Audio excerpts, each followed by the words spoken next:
perhaps we could spend some time talking about quantifying the risk of those types of events. Having an important Zoom session and then not being able to kick it off in time, but we made it just fine. So thank you all for joining. These are what the marketing team calls my office hours, which is just a chance for me to answer some questions about anything you may have related to CRQ. So please be sure to pop those questions into the webinar chat there, and we'll have a chance to talk about those. And I'll sort of give you a quick demo of what we're doing here at Cover, talk about some of the product features, and more importantly, talk about how I'd like to think about operationalizing those things to really drive changes in the way that your organization is thinking about, talking about, and managing cyber risk. So I think that's an important consideration. So let's get started here. Let me pop into here. Great. So this is the core of the entire cyber risk quantification engine here that we have at Cover. And what this gives you is what is typically called a loss exceedance curve, what mathematicians sometimes call it an exceedance probability curve. And it's really looking at what's the probability that I will experience an event at this point or greater, and what's the loss of that associated with that. Typically, these are done for a variety of different scenarios, and you can see the scenarios that we're managing over there on the right. There are 6 of them there. Business interruption, ransomware and extortion, 2 types of third party, which is directional, whether you're the third party or another third party fails you in some meaningful way.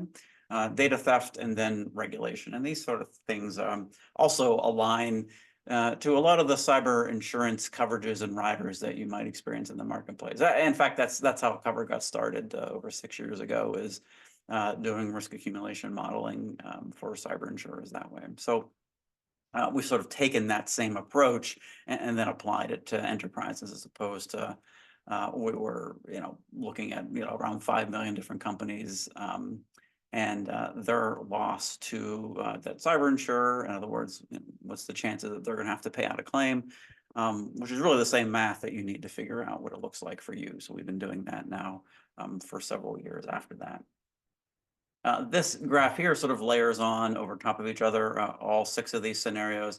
So you can kind of see business interruption being the overarching one there. One of the interesting ways to think about this is right-sizing your insurance program from least to most. For example, if you go really far out here into what we kind of call that 1% probability, and that's a rounded number, but that's sort of a 1% probability.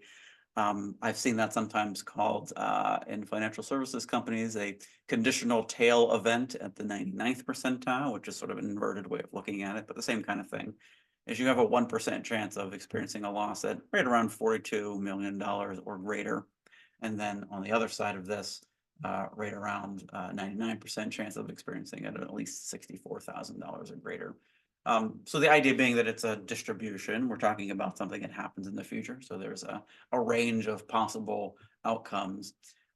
Because we're talking about the future, it's difficult to be precise. But what you sometimes see, and I'll just sort of switch over to this view here, is these sort of points taken off of those curves. And it's very important to understand the distinction between one point on a curve and how good or bad it's able to represent the entire distribution that way. And that's an important point here. So here's the sort of average annual loss. We're just sort of looking at the average across all the single losses that you made occur on that distribution, and sort of pulling an average around it that way. And that's useful for some things. And then also looking at this, sort of worst case 1 in 100 annual loss, which is that 1% value there, way to the right, right around 80 million. So what is the best? What is the worst case? And how do we think about that? On this view here, we do a couple other things that I think is kind of helpful. I like this little donut chart here on the right that tells you about this probability of events, and that as it's taken against sort of a peer base rate. And these peer base rates are really kind of useful here. And this is how we calculate this. We're looking at mostly your SIC code or your industry kind of view of what are the what are the types of industries you're working in, and then what are the likelihood of experiencing events in those industries. This is very useful because management teams, senior executives and boards really like to kind of get a sense of, are we doing greater or worse than our peers in a particular industry this way? So that's kind of how we've looked at that. And there's where you get this opportunity to kind of dig into this and say, we're a little bit less than our peers on this because of the great work we've done in managing our controls. Yeah, and speaking about controls, and I'll dig into this more here too, but this is sort of showing as an example, what are our best opportunities for improvement, or top recommended actions. What are the things we can do to change this loss distribution and have the biggest impact in it that way? I'll dig more into that and how we compute that here. Not just looking at loss, but also sort of looking at what's the distribution of event duration and data records compromised. If we're going to have an event, what's the most likely amount of records that we might experience in a data breach, for example, or what's the most likely number of hours that we're going to be out if we have let's say, a giant ransomware event against our organization, those types of things. And then I think it's valuable too to look at this from what are the attack vectors. So this is a view of sort of a modified view of MITRE this way, where we're looking at what's the likelihood of experiencing attacks through certain means. An operational risk, sometimes this is referred to as risk triggers. In other words, what is that initiating event that's going to cause us to experience a loss at that greater categorical risk, like we showed before in those 6 categories there. So here we're looking at what are some losses associated with that, what's some probabilities associated with that, or likelihood of experiencing that type of event. And this sort of inherent or peer-based view of these types of stuff, not necessarily inherent in the way you think about it, like in a CISP study guide where it's, what are the risk without any controls, which I think is an artificial calculation. I could talk about that for hours, but sort of more like, where are we sort of baselining this against, where our peer base rate is and how better or worse has our control implementation been at fixing that.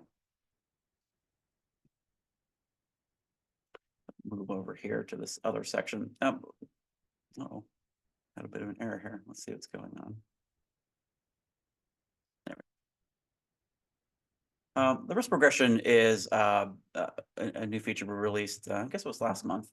And it sort of shows effectively this distribution, like I mentioned, from this peer baseline risk of 22 million in this case, which is a view of what's this look like without any of the controls being dialed in.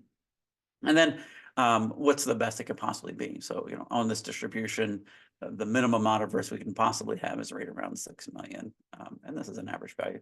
But the idea is that what we're really looking at is one, and I think this is really valuable because it is enforcing this notion that you can't get that down to 0, and doing so is just never going to happen. So you have this built in, there's always going to be some risk inherent with doing anything like this.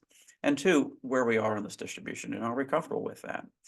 This position is translated into a percentile, so you get this risk position score that sort of shows you this relative position on this distribution and where you are this way, and what changes look like over time as you rerun this. This chart down here I think is really great. I love this risk history view here because it's sort of showing you what that looks like over time. Oftentimes organizations will think of this as a once a year type of event, but I think some of the trick here is that there are things outside of your control. So if you're just sort of buying cyber insurance once a year and looking at this, this is a tool you might use. But as you can see, there are fluctuations that happen over time because of things that you do control. For example, and this is where this notes section on the right sort of tells you what's going on. Changes to the company profile, so changes in URLs or moving into a different industry, changes in the asset groups here. So for example, you've added different internal systems or different on-prem applications or even cloud service providers.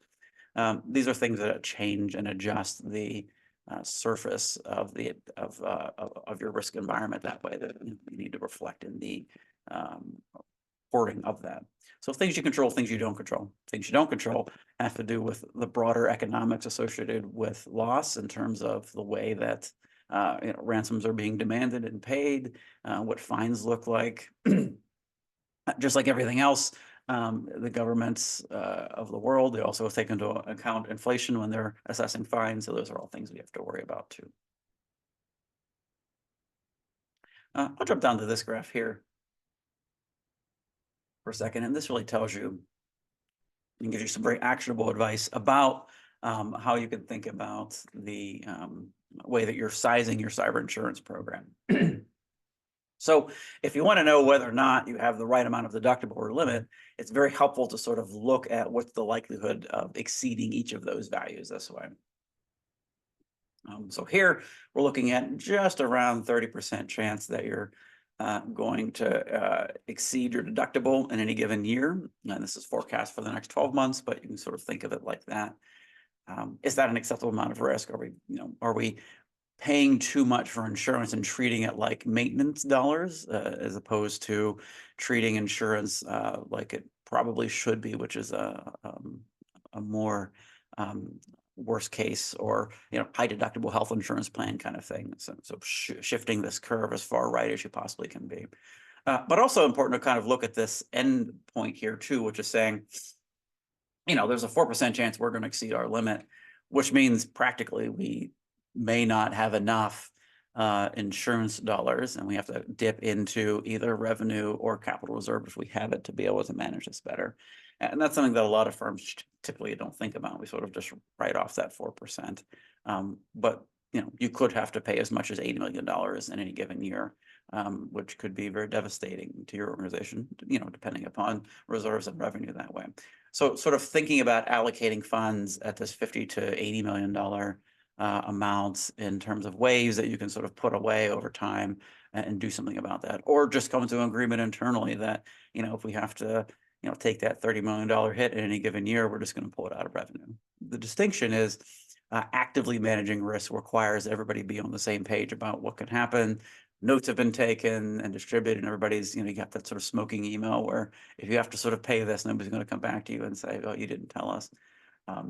Not just in an adversarial way, but also in a risk communication kind of way. Are you properly letting people know how bad it could be, and what's the likelihood of experiencing that? Generally speaking, my advice is always to shift this to as far right as is plausible and is acceptable. So if you can reallocate premium dollars at this lower level to your insurance budget, to your cybersecurity budget, you'll be able to buy down that risk in some meaningful ways, and also limit the amount of premium that you have to lay out in order to be able to get good coverage this way.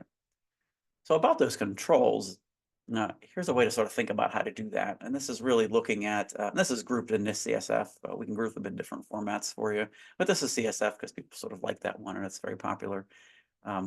What are the different levels of controls that you could implement, and what's the risk buy down associated with that? So this is sorted by the amount of average and high amount of risk you have there, and by control this way. So this is sorted all the way by controls generally. There's another view that I can show quickly that also shows it by assets, so which are the assets that need the most help this way. But generally speaking, we're sort of looking at that that control maturity score on a CMMI scale of 1 to 5 for the different control domains. In this case, I'm using security monitoring here as my example. And this would require us in this example to move from 2 to 3 across all of these asset groups here to be able to enjoy this risk reduction here of an average of 145,000 to 1.5 roughly $1 million worth of risk reduction at that high end. This is changing controls on a lot of different assets. We allow you to specify different control maturity by asset group, because it's very rare that you're going to have uniform control maturity across the entire organization. Sure, a lot of the reports will average those kind of things up with fractions for you, but really looking at this across each individual asset that way. And then you can make a determination here about whether or not this is a good investment. So if it costs, just a very little to do it, then it's a good investment. If it costs a lot to do it, then maybe you should reallocate that money somewhere else or find some cheaper options. Okay, we have a question here from Alex. Where does the control effect data come from? Yeah, this is great. I'll talk about data in a second here, but what we're doing is in general, data comes across in a couple different ways. As input to this, we're using external data, we're using self-attested data, or where you specify what the control strengths are directly, or we have some API integration to get behind the firewall or inside out data where we're pulling that in where it exists from different assets that you may have internally that way. And then when we're running the Monte Carlo simulations, and that's how we get this data here, you see here is we're running it at a variety of different control levels and sort of getting that relative change between the different distributions that way. So for example, to build this view here, this is an aggregate view of all the scenarios. We're sort of taking as input exactly where you are, running that through a Monte Carlo engine, which is sort of a random number generator with bounds to it. Doing some calculations and showing you what that distribution looks like. We're also running this for each iteration using a variety of different control strengths, which allow us to compute what this looks like up here. I mentioned we also sort this by asset as well. So here's where you get this sort of best or worst case infrastructure asset as being the one that will give you the most amount of effective risk reduction if you're doing risk assessments on it, for example. And I talked about risk transfer here. So that distribution sort of forms the foundation of a lot of interesting little widgets we have here that will help you with some of your risk reporting. And this is an example here of sort of like a top risk exposure kind of thing. What are the biggest risks I need to worry about? What does these trends look like over time for our, worst case or 98th percentile, sort of adjusting up and down depending upon where on that curve you want to manage to. Here's a view of a control summary. For example, where do I exist on a CMI scale for all of these? What's my overarching control average this way? And I like this chart over here because it's really showing you which technologies are driving risk in the organization. So one of the ways that we're doing our modeling is looking at a firmographic view of an organization. So, industry geography, size that way, how often do firms that look like you experience loss. But we're also adjusting that based upon a more technographic profile. So of all the technologies that we're either detecting or you're specifying that you're running, what's the likelihood of those particular technologies driving loss in an organization? So we sort of go out to our data brokers and look for data sets that match the particular technographic profile that you have, and then attribute those into the probabilistic calculations that we have. So this view of, for example, Windows systems are, causing just under 5% of all your losses. Your MySQL systems are on 3, et cetera, and giving you a view of what that looks like, as well as a third-party view, which I'll dig into here in a second.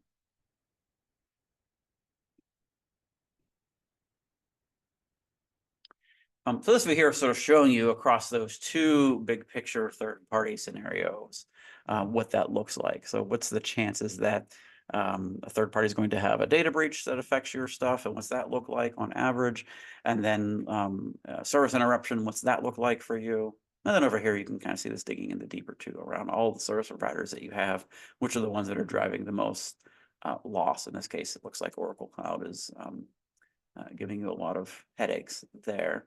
And if you dig deeper into this, you can kind of see where that comes from. What are the types of events they're experiencing? What's the likelihood of experiencing an event there? And then some more details about in the simulation, what's the scenario that happened, which subnets were hit. So because we're effectively simulating what these events look like for an organization and calculating those losses that accumulate from them that way.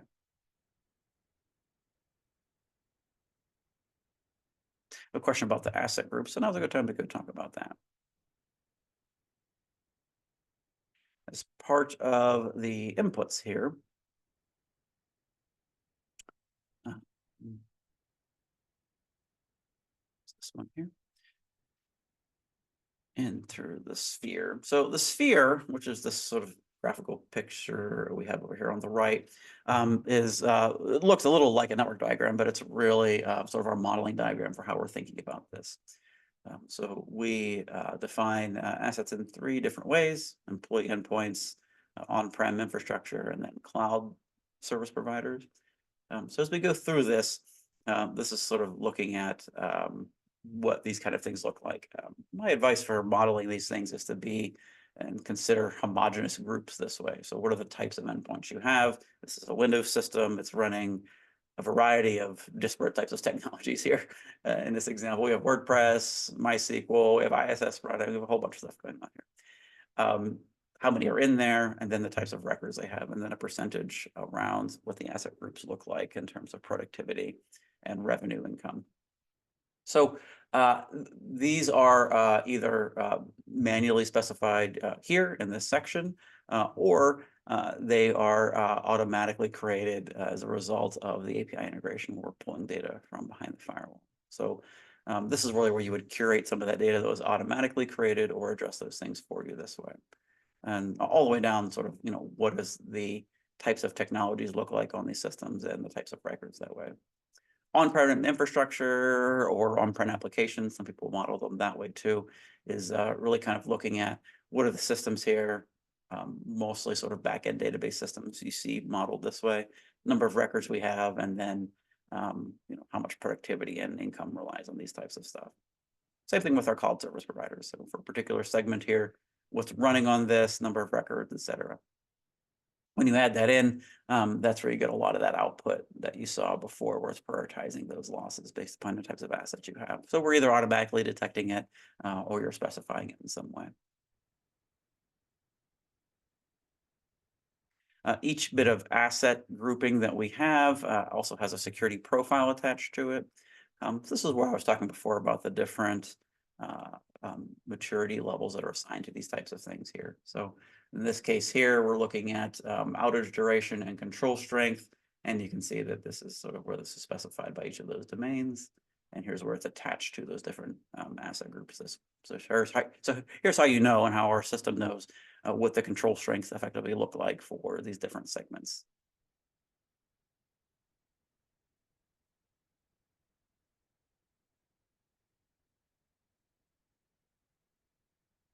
John asked a question about data inputs and how we get it automatically. I will answer that in a second. So good question.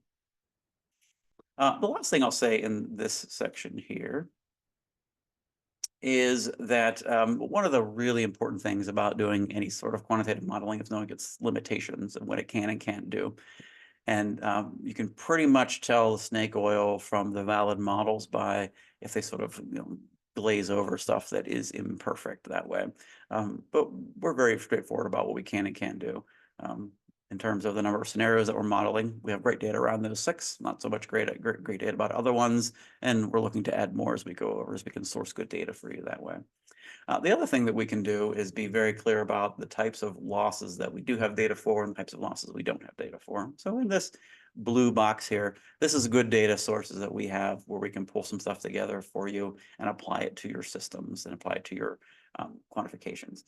Where we can't do that is around these types of things here. So here's where we allow you to specify specifically things that are not in our insurance claims data sets through our partner organizations. So we can either, if you're skilled enough to do this yourself, you can sort of specify and say, we have a bodily injury loss that looks like this for particular types of controls or asset groups. Or, we have a professional services team that can help you run some sessions internally to gather this data to really sort of dial in what this looks like.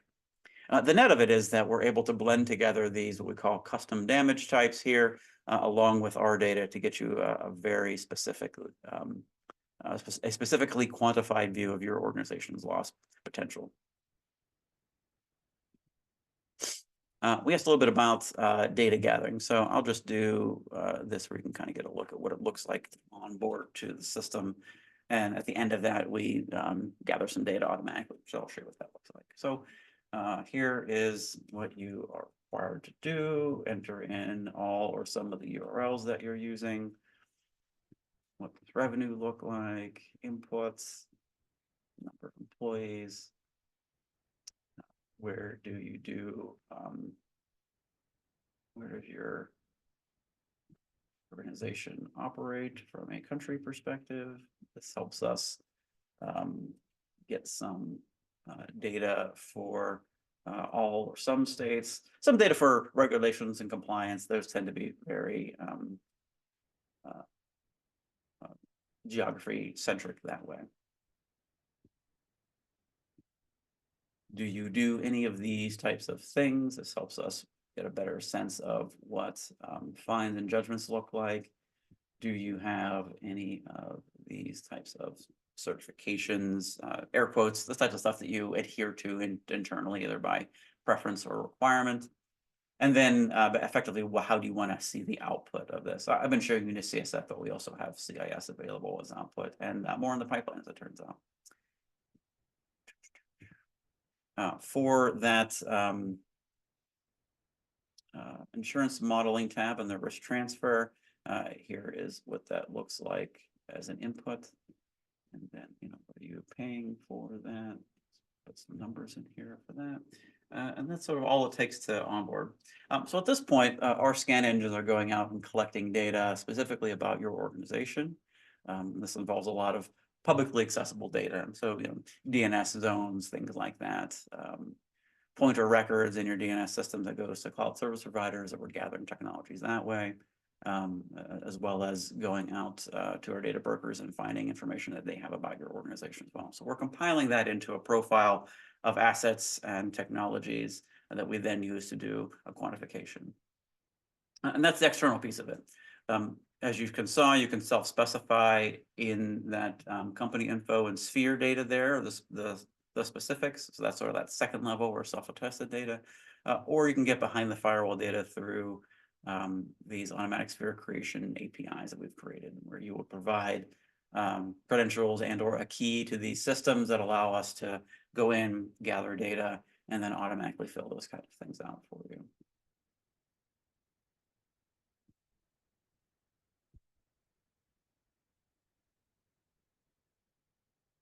And just for completeness, let me move over here to the next. So, yeah, here's a CIS output. It looks very much the same. The distinction is that CIS doesn't use maturity. In this case, they have implementation groups. So how many of the sub-controls are completed for these individual assets that way? We can kind of pull those kind of things together for you. So CIS is one of those outputs that we have for folks that are interested in that. So that kind of takes us to the end of this. I think there's a lot of value for organizations that are really looking to better understand what that loss looks like and do this on a regular basis. I think there's some operational things that sort of come from this, in particular, aligning a lot of the inputs that we have to things like your risk register or your issue management register. What you tend to find is because of the granularity of the categories that we're producing here to the right, you see those 6. In a true operational risk regime, you'll see a sort of a taxonomy of what are those top level 1 risk, which is cyber. You get an aggregate view of that. And then that next level down, what are the specific sort of decompositions that come from that? What you tend to find in cybersecurity is we go deeper than a lot of other operational risk domains. So sort of aligning, control deficiencies or, catalogs of missing and broken things to scenarios and thinking of them as things that can initiate or trigger those risks from coming into effect that way. I've got a good question here from Cornelius. Thank you for asking. How is cyber threat intelligence reflected in your estimations? That's a great question. And you also ask about whether we're looking at open vulnerabilities on your systems that way. So the way that we are thinking about this and the way that our modeling works is through attribution of event frequency by technology. So it doesn't rely upon sort of looking at whether or not you have particular misconfigurations or vulnerabilities on existing systems. In general, the way that we're doing this is by looking at the history of these types of technology. So how often does WordPress experience a CVSS 10 score, for example, that can cause things to happen? So it's less dependent upon your patching cadence and more depending upon the cadence of finding on different type of technologies. So in that way, we're sort of inheriting a more inherent view of here's how losses look like generally. And then we're modifying that based upon the control efficacy that you're specifying that you have for those types of practices, like patching that way. So that's how we're kind of pulling in that threat intel data. Alex has a question about controls.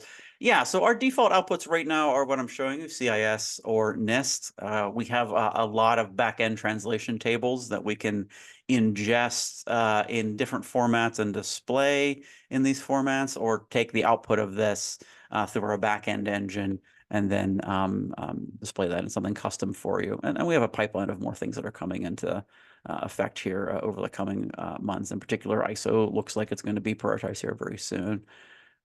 Since I mentioned it, I'll pull this up here. When you click this little button here, it downloads this spreadsheet. Make sure I'm sharing everything so you can see that.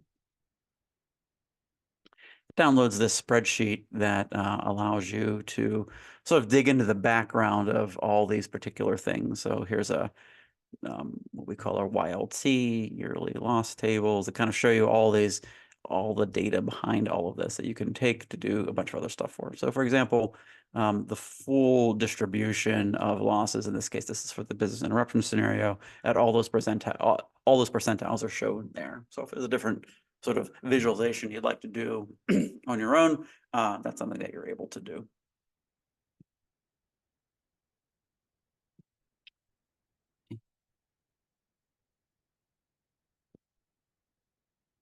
Yeah, one question here. What is the value of integrating tools like Qualys and Rapid7?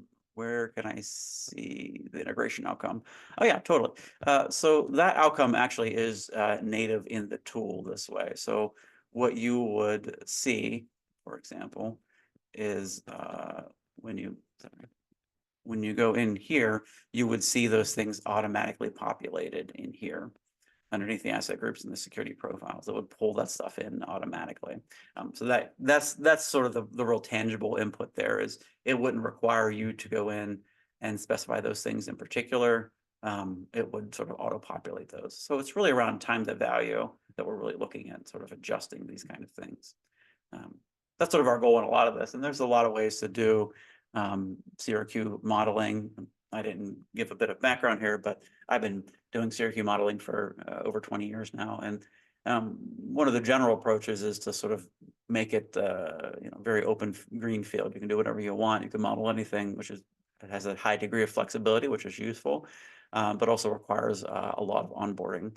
The real goal with this was to sort of be different from that and really give real quick time to value. The amount of people that are sophisticated enough to sort of build out their entire CRQ program, understand the math well enough, do the training programs, and gather the data internally, I've experienced to be very small. Those people are very dedicated. I love working with them because they know exactly what they want and what to do. The challenge is, though, that for a lot of organizations, and even those ones that are sophisticated that way, there seems to be a greater emphasis on the inputs and less on the outputs. And I think there's greater value in operationalizing the cybersecurity risk quantification than there is spending time inputting that. A lot of the audience members won't care much about the methods that are used to do this. They want them to be correct and valid. And we have a whole resource library that we have around our model to help you justify, why what we're doing is valid and reasonable. In banks, sometimes they have this process called model risk management, which is this very meta, what's the risk of your risk management? And a lot of tools and models go through this, even some from cybersecurity. And we have experience going through that. I've personally taken models I built through those types of programs as well. So that gives us the opportunity to better see where these are, make sure the model's valid. Usually as an input to, for example, board reporting, they would want to know that the models are valid before they even see the results. So they spend less time in those meetings justifying and defending the models and more around what do we do about these outputs, because we already know that they're valid that way.